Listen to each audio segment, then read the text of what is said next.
Mensahe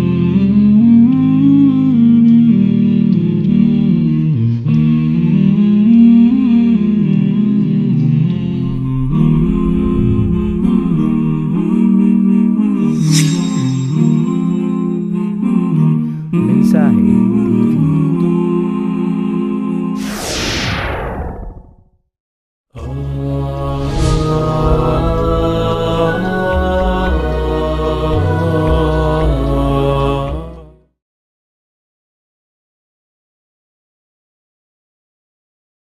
إن الحمد لله نحمده ونستعينه ونستغفره ونعوذ بالله من شرور أنفسنا ومن سيئات أعمالنا من يهده الله فلا مضل له ومن يضلل فلا هادي له أشهد أن لا إله إلا الله وحده لا شريك له وأشهد أن محمدا عبده ورسوله صلى الله عليه وعلى آله وأصحابه أجمعين ومن تبعهم بإحسان إلى يوم الدين وسلم تسليما كثيرا أما بعد.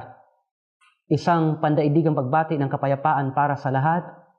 Assalamu alaikum wa rahmatullahi wa barakatuh. At sa pagpapatuloy ng ating programa patungkol sa tema kung ano nga ba ang layunin ng buhay, ang ating tatalakayin ngayon ay patungkol sa kung sino nga ba si Allah subhanahu wa ta'ala. Pagkatapos nating napatunayan na meron ng Diyos na tagapaglikha, siya ay existent. Siya ay napatunayan natin sa pamamagitan ng pag-quote ng mga ebidensya mula sa Quran at sa siyensya. Ngayong napatunayan natin na merong tagapaglikha, ay dapat nating kilalanin kung sino nga ba ang tagapaglikha. Si Allah subhanahu wa ta'ala ay nagpakilala sa atin. Pagkatapos na likhain niya ang mundo at lahat ng mga bagay na iniligay niya dito, ang buong kalangitan, pagkatapos niya itong likhain, ay hindi niya tayo pinabayaan. Si Allah subhanahu wa ta'ala ay tunay na nagpakilala sa kanyang sarili. Siya ay nagpadala ng mga propeta. Napakaraming propeta na kanyang pinadala mula kay Adam hanggang kay Muhammad sallallahu alaihi wasallam. At iilan sa mga propeta na ito ay binigyan niya ng kapahayagan. Kami ay naniniwala na merong Taurah na ipinahayag kay Musa alaihi salam. Kami ay naniniwala na merong Injil na ipinahayag kay Hesukristo, kay Isa alaihi salam. Kami din ay naniniwala na merong Quran na ipinahayag kay Muhammad sallallahu alaihi wasallam. Ibig sabihin, si Allah subhanahu wa ta'ala ay hindi nagpabaya. Pagkatapos niyang likhain ang tao, ay hindi niya tayo pinabayaan. Na kung ano ang gugustuhin natin, ay yun na yun. Kundi, pinadalhan niya tayo ng gabay. Gabay na dala ng mga propeta sa atin at gabay na pinanatili ng lahat ng mga kasulatan. Kaya, si Allah subhanahu wa ta'ala ay nagpakilala sa mga kasulatan. Sinabi ni Allah subhanahu wa ta'ala sa Suratul Hashr, chapter 59 ng Quran. Ang verse ay 22, 23, at 24. Ito ay ilan lamang sa mga talata kung saan si Allah ay nagpakilala sa kanyang sarili. Sinabi niya, Ba'da a'udhu billahi minasyaitanir rajim, Bismillahirrahmanirrahim. Huwa Allahu alladhi la ilaha illahu, alimul ghaibi wash-shahadah, huwa ar-Rahmanur Rahim. Huwa Allahu alladhi la ilaha illa huwal Malikul Quddus, As-Salamul Mu'minul Muhaiminul Azizul Jabbarul Mutakabbir. Subhanallahi amma yushrikun. Huwa Allahul Khaliqul Bari'ul Musawwir, lahul asma'ul husna, yusabbihu lahu ma fis samawati wal ard, wa huwal azizul hakim. Mga kapatid, ito ay nagpapakilala sa atin kung sino si Allah at kung ano ang iilan sa mga katangian niya. Sinabi ni Allah, Huwallahu alladhi la ilaha illahu. Siya si Allah. Walang ibang Diyos maliban sa Kanya. Ibig sabihin na si Allah subhanahu wa ta'ala ay nagpakilala mismo sa kanyang sarili. Ang pangalang Allah ay hindi inimbento ng mga Muslim. Ito ay ang proper name, ang tunay na pangalan ng Diyos na siya mismo ang nagbigay. Hindi ito inimbento ng sinumang tao, hindi inimbento ng sinumang propeta, kundi ito ay pagpapakilala na ipinahayag ni Allah sa kanyang mga alipin. Sinabi niya, walang ibang Diyos maliban sa Kanya. At alimul ghaibi wasyahada. Siya ang nakakaalam sa anumang ghaib, yung mga bagay na hindi nakikita ng mata. At anumang bagay na Kanyang ipinakita, ginawang lantad. Si Allah subhanahu wa ta'ala nakakaalam ng ghaib at ng syahada. Yung mga bagay na hindi natin nakikita at yung mga bagay na Kanyang inilantad sa atin. Wa huwa ar-Rahmanur Rahim. Siya ang Ar-Rahman, ang pinakamaawain, Ar-Rahim, ang pinakamahabagin. Huwa Allahu alladhi la ilaha illa hu. Siya si Allah, walang ibang Diyos maliban sa Kanya. Al-Malik, siya ang hari. Al-Quddus, siya ang pinakabanal. Al-Quddus As-Salam, siya ang pinanggalingan ng kapayapaan. Al-Mu'min, siya ang pinanggalingan ng kapayapaan at siya ang free sa lahat ng mga depekto. Wala siyang pagkukulang sa kanyang sarili at siya ang nagbibigay sa atin ng seguridad.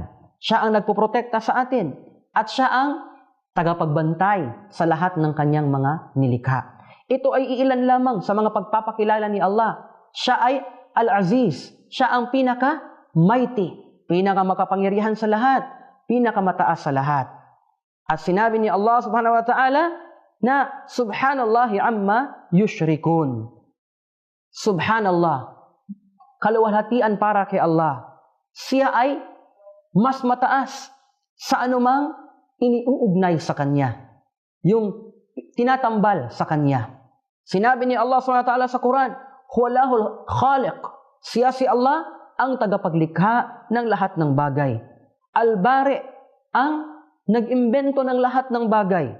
Al-Musawwir, at nagbigay ng anyo sa lahat ng mga bagay. Kaya lahul asma'ul husna. Sa Kanya, nabibilang ang pinaka magagandang mga pangalan. So ito ang iilan sa mga katangian ni Allah Jalla wa Ala na Kanyang ipinahayag sa Kanyang mga kasulatan. Maliban pa dito ay ipinahayag ni Allah subhanahu wa ta'ala sa Suratul Baqarah, chapter 2 ng Quran, verse 255. Sinabi ni Allah, Allahu la ilaha illa huwal hayyul qayyum. Ito ang isang tanyag na kabanata ng Quran na nakilala sa katawagang Ayatul Kursi. Ito yung ayat. Ito yung aya sa kursi ni Allah SWT. Sinabi niya, Allahu la ilaha illa huwal hayyul qayyum. Si Allah. La ilaha illahu.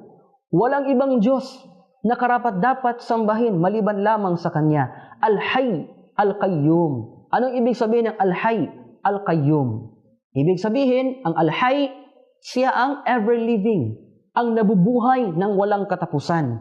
Al-Qayyum, siya ang tanging nag-iisa na nagbibigay ng sustento at pangangailangan sa lahat ng kanyang mga nilikha at nagpoprotekta dito. Al-Hayyul Qayyum, la ta'khudhuhu sinnatu wala naum. Hindi siya inaabutan ng antok. Hindi siya dinadatna ng antok at hindi siya natutulog. Kaya sa pagpapakilala na ito ni Allah subhanahu wa ta'ala, siya ay Diyos na hindi nangangailangan ng anuman. Siya ay Diyos na hindi nanghihina. Kahit yung antok, kahit yung pagkatulog, ay hindi niya katangian. La ta'khudhuhu sinnatu wala naum. Lahu ma fis samawati wal ard. Siya ang nagmamay-ari sa anumang nasa langit at nasa kalupaan. Si Allah subhanahu wa ta'ala ang naghahari. Sa Kanya ang lahat ng bagay sa pagitan ng langit at ng lupa. Ang lahat ng mga bagay na aabot ng tao at mga bagay na hindi niya naaabot. Lahu ma fis samawati wal ard. Man dhal ladhi yashfa'u indahu illa biidnih. Ibig sabihin nito, who is he that can intercede with him except with his permission? Sino ba ang maaring makapagbibigay ng syafa'a maliban sa kanyang pahintulot? Illa biidni. Ya'lamu ma bayna aydihim wa ma khalfihim. Siya ang nakakaalam sa anumang mangyayari sa kanyang mga nilikha sa mundo na ito. Mga kapatid, tayo ay magpapatuloy sa ating talakayan pagkatapos nating makita ang ilang mga paalaala.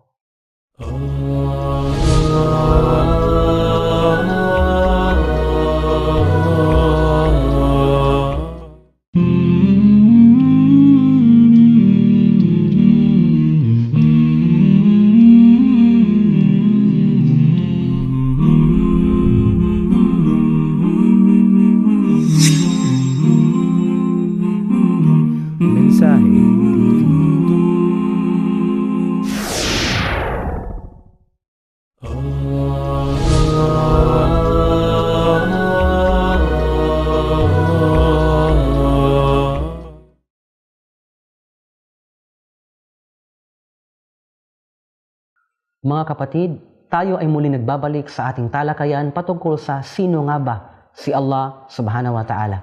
Kanina ay binasa natin ang isa sa kanyang mga pagpapakilala na matutunghayan sa Suratul Baqarah, chapter 2 ng Quran, verse 255. Ang aya na ito ay nakilala sa tanyag na katawagan na Ayatul Kursi. Sinabi ni Allah subhanahu wa ta'ala sa pagpapatuloy, Ya'lamu ma bayna aydihim wa ma khalfahum. Siya ang higit na nakakaalam sa anumang nangyayari sa kanyang mga nilikha sa mundo na ito at kung anuman ang mangyayari sa kanila sa kabilang buhay. Wa ma khalfahum wala yuhituna bi shay'in min ilmihi illa bima syaa. At hindi nila lubusan na maiintindihan o kaya ay they cannot grasp sa totoong kaalaman ni Allah subhanahu wa ta'ala maliban lamang sa mga bagay na kanyang ipinaalam o kaya pinahintulot sa kanila. Wasi'a kursiyuhus samawati wal ard. At ang kanyang kursi, ang kanyang upuan ay nag-e-extend sa kalangitan at sa lupa. Wala ya'uduhu hifdhuhuma wa huwal aliyyul azim. At ang ibig sabihin nito, and he feels no fatigue in guarding and preserving them. Si Allah subhanahu wa ta'ala ay hindi nakakaramdam ng anumang kapaguran sa pagbabantay sa mga bagay na ito na kanyang nilikha. Mga kapatid, minsan si Propeta Muhammad sallallahu alayhi wasallam ay binisita ng mga kuffar mula sa ibang lugar. Sila ay nagtungo sa Madina upang makilala at makausap ang Propeta sallallahu alayhi wasallam. Kaya, nung sila ay nagtungo sa Madina, sila ay hinarap ni Propeta Muhammad sallallahu alayhi wasallam. At kinausap ang mga tao na ito. Ang mga tao na ito ay nagtanong sa Propeta. Sinabi nila, Ya Rasulallah, ansib lana rabbaka. O Propeta ni Allah, bigyan mo kami ng description tungkol sa iyong Panginoon. Ibig sabihin ay ipakilala mo sa amin ng lubusan kung ano ang katangian ng iyong Panginoon. Si Propeta Muhammad sallallahu alaihi wasallam ay nanahimik siya sa pagkakataon na ito. Kahit na siya ay propeta, hindi siya nagbigay ng kanyang sariling kasagutan sa tanong na ito. Bakit? Dahil ang tanong ay patungkol kay Allah. Ang tanong na ito ay patungkol sa katangian ng tagapaglikha. Sino ba ang may karapatan na magpakilala sa Allah maliban kay Allah mismo sa kanyang sarili? Kaya, ang Propeta Muhammad sallallahu alaihi wasallam ay nanatiling tahimik. Ito ay isang tanda na kahit sa kanyang pagkapropeta ay hindi siya nagbigay ng kanyang sariling mga salita, sariling gawa-gawa, o kaya sariling pagpapakilala patungkol kay Allah subhanahu wa ta'ala. Ito ay taliwas sa ginagawa ng ibang mga ngaral ngayon na ipinakilala nila ang tagapaglikha, ang Diyos, ayon sa kanilang sariling pagkakaintindi na walang kapahayagan mula sa dakilang tagapaglikha. Kaya dahil sa kanilang excess, sa pagpapasobra nila sa kanilang pananampalataya, sila ay naligaw mula sa tamang landas. Ipinakilala nila na ang Diyos ay Ama at ang Diyos ay nagkaroon ng anak. Ito ay isang napakalaking kasalanan. Ito ay blasphemy patungkol sa Diyos. Ito ay pang-iinsulto sa kanyang kadakilaan na ipakilala natin na ang pinakamakapangyarihan sa lahat, ang pinakadakila sa lahat ay nagkaroon ng anak.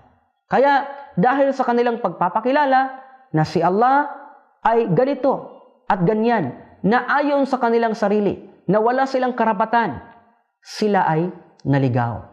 Kaya ang Propeta Muhammad sallallahu alaihi wasallam, nung itanong sa kanya ang bagay na ito, sino ang iyong Panginoon?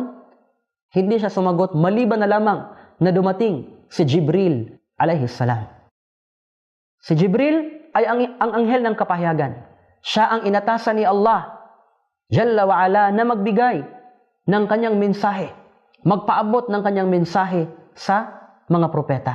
Kaya dumating si Jibril alaihi salam at ipinahayag ang napakahalagang kabanata ng banal na Quran.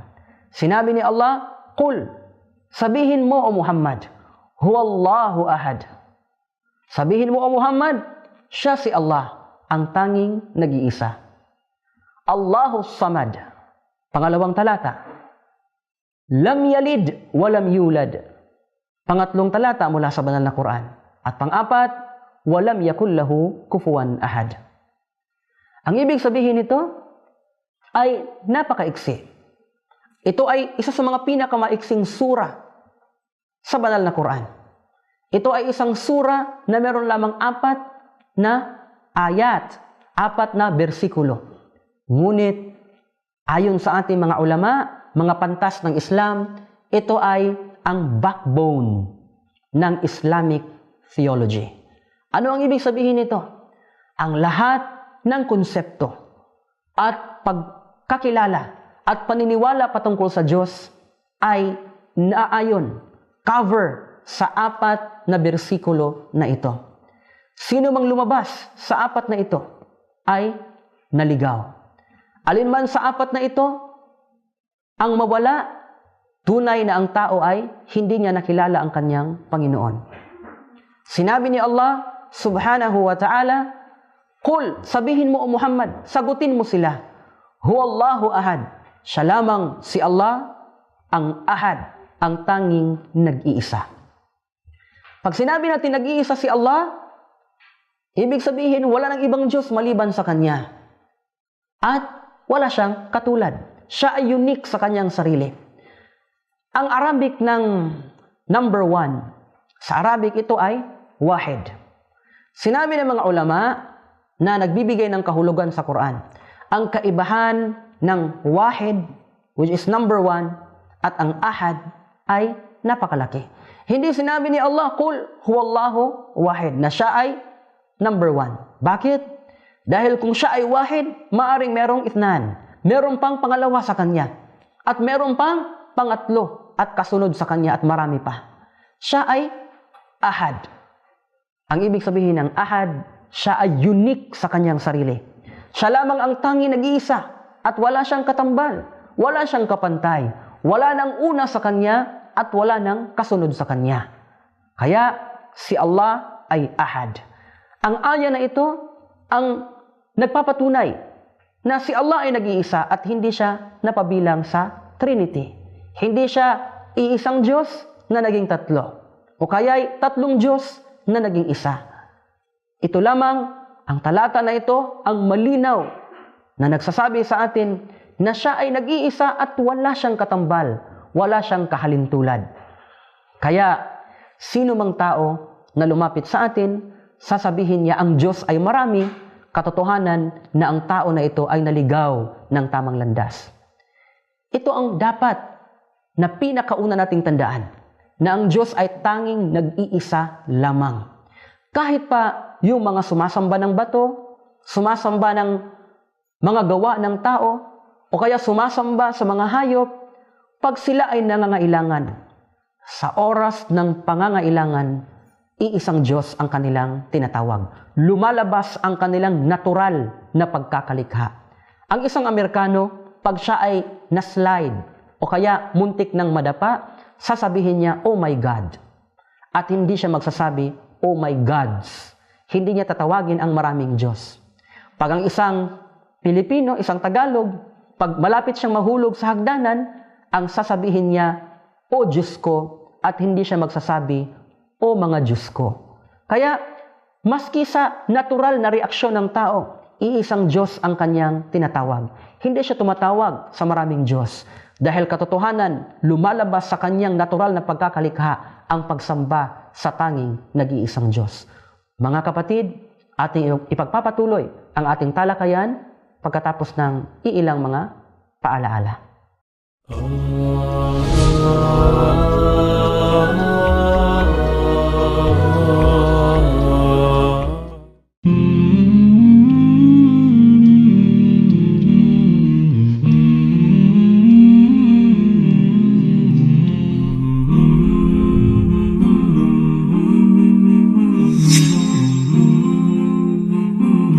Mensahe TV.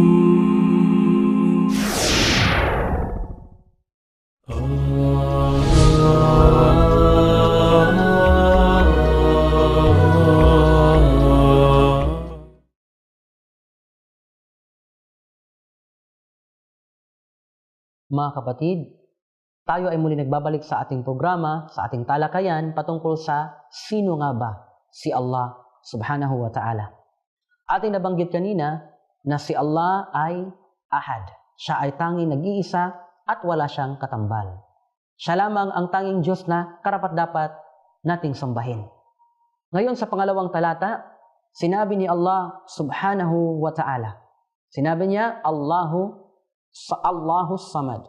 Ibig sabihin na siya ay self-sufficient. Ito ang pangalawang talata mula sa Suratul Ikhlas na nagpapakilala sa atin kung sino nga ba si Allah subhanahu wa ta'ala. Siya ay walang pangangailangan. Ibig sabihin, siya ay Diyos na makapangyarihan. Siya ay Diyos na hindi nauuhaw. Siya ay Diyos na hindi natutulog o kaya hindi nangihina, hindi napapagod, hindi inaantok, hindi namamatay, hindi kumakain. Siya ay As-Samad. Ibig sabihin, wala siyang pangangailangan. Ngunit tayong mga tao ang nangangailangan sa Kanya. Si Allah subhanahu wa ta'ala ay hindi Diyos na kagaya ng kinikilala ng iba, na siya ay ipinako sa krus o kaya isinabit sa puno. Siya ay Diyos na makapangyarihan sa lahat. At lahat ay kaya niyang gawin. Lahat ng pangailangan natin ay kaya niyang ibigay sa atin. Kaya sino mang lalapit sa atin, sasabihin niya na, "Kapatid, ako ay naniniwala na meron lamang tanging nag-iisang Diyos." Masya Allah, ito ay isang paniniwala na tama, na naaayon sa katuruan ng mga propeta. Ngunit, kung ikaw ay magsasabi pagkatapos nito na ang Diyos mo ay ipinako sa krus, ang Diyos ay isa, ngunit siya ay ipinako sa krus, ibig sabihin, bumagsak ka sa pangalawang kategorya. Bakit? Dahil si Allah ay As-Samad. Hindi siya Diyos na kaya lamang nating ipako sa krus. O kaya basta-basta lamang iniinsulto ng kanyang mga nilikha. Si Allah ay As-Samad. Kaya't ang Diyos ay hindi natin pwedeng sabihin na naging tao o kaya siya ay mahina. Ang Diyos na kinikilala natin ay hindi umiinom dahil hindi siya nauuhaw. Hindi siya kumakain dahil hindi siya nagugutom. Hindi siya natutulog dahil hindi naman siya inaantok. At hindi siya nagpapahinga. Bakit? Dahil hindi siya napapagod. Gaya ng sinabi natin kanina, La ta'khudhuhu sinnatu wala naum. Kaya't si Allah subhanahu wa ta'ala ang pinakamalakas sa lahat at pinakamakapangyarihan sa lahat. Sinabi ni Allah sa pangatlong pagpapakilala, Lam yalid walam yulad. Hindi siya nanganak at hindi siya ipinanganak. Ito ang pangatlong pagpapakilala ni Allah sa kanyang sarili na ibinigay at isinagot ni Propeta Muhammad sallallahu alaihi wasallam doon sa mga nagtatanong sa kanya. Si Allah ay hindi nanganak at hindi siya ipinanganak. Kaya sino man ang magsabi sa atin, lalapit siya sa atin, sasabihin niya, kapatid, ako ay naniniwala una na meron tanging nag-iisang Diyos. Siya ay ahad. Pangalawa, siya ay walang pangangailangan. Masya Allah, ikaw ay nasa tamang paniniwala. Ngunit, pagkatapos ng dalawang ito, ay sinabi mo na si Allah ay ipinanganak at siya ay nanganak. Ikaw ay naligaw pa rin. Bakit? Bumagsak ka sa pangatlong pamantayan ng theology, ng pagpapakilala ng Diyos sa kanyang sarili.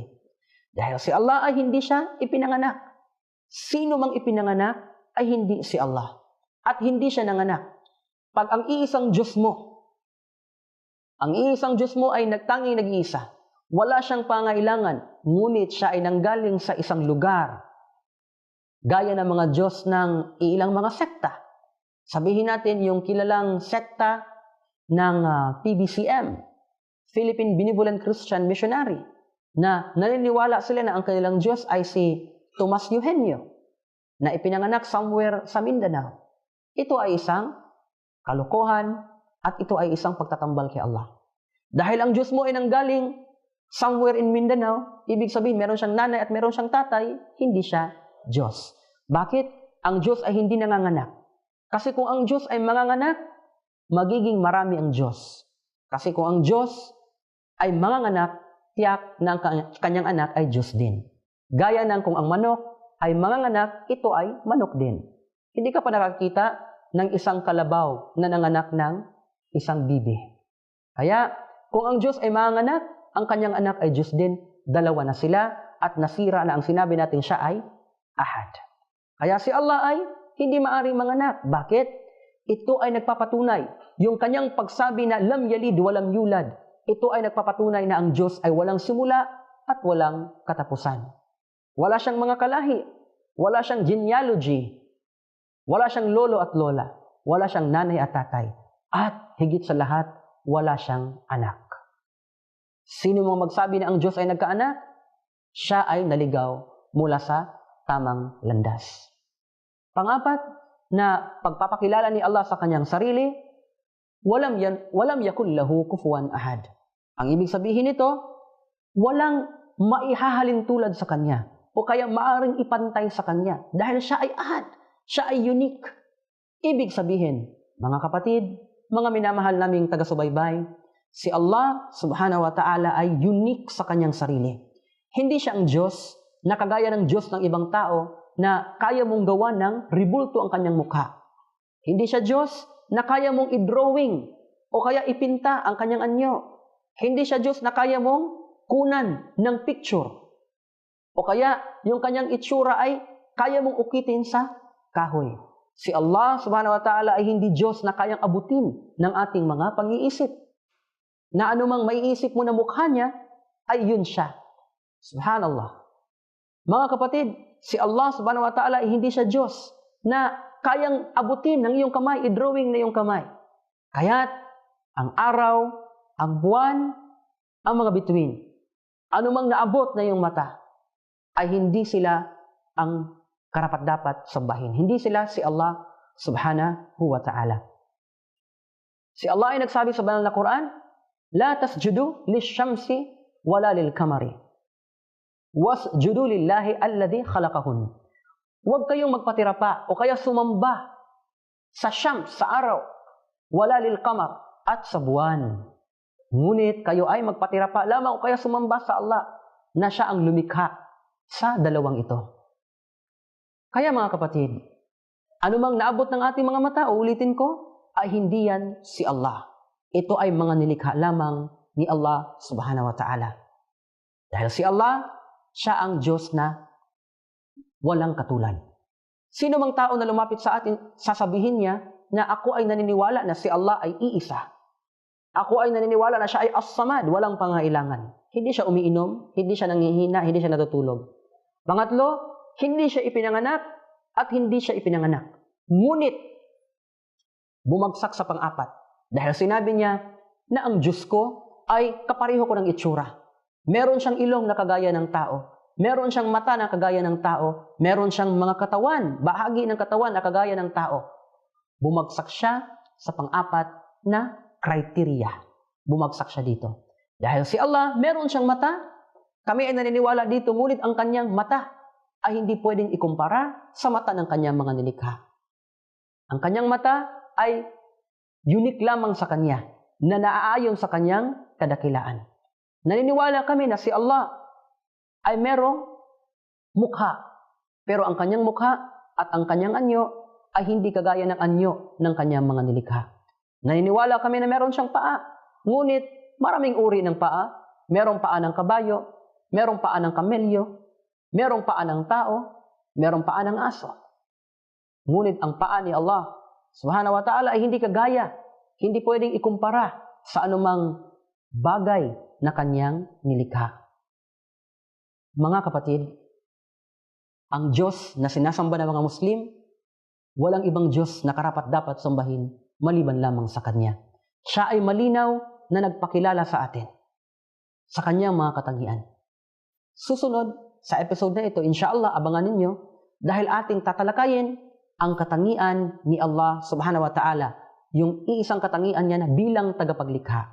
Kasi sa topic na purpose of life, pinatunayan natin na merong Diyos na tagapaglikha. Ang next question na maaari nating itanong sa kanyang sarili, bakit niya tayo nilikha? Kaya, papatunayan natin at i-discuss natin ang katangian ni Allah na Al-Khaliq bilang tagapaglikha. Mga kapatid, sana ay meron tayong natutunan sa tema na ito, sa talakayan na ito. At sana ay subaybayan ninyo ang karugtong ng ating mga tema na tatalakayin sa tema na ano ang layunin ng buhay. Maraming salamat. Assalamu alaikum warahmatullahi wabarakatuh.